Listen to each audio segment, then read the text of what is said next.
কি রোদ রে বাবা।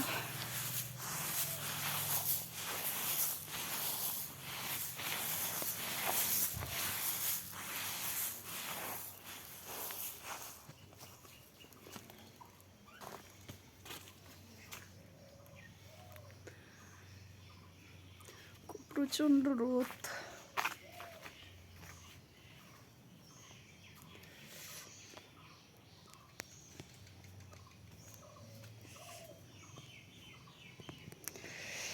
এত কাজের চাপের জন্য তো বন্ধুরা আমি তোমাদেরকে ভিডিও দিতে পারছি না। দেখো কি কাজ চলছে আমাদের বাড়িতে, ভুট্টার কাজ। এমন রোদে যদি শুকিয়ে না নেই তাহলে এগুলো নষ্ট হয়ে যাবে। তার জন্য রোদের জন্য, ভুট্টার কাজের জন্য আমি কোনো ভিডিও দিতে পারছি না।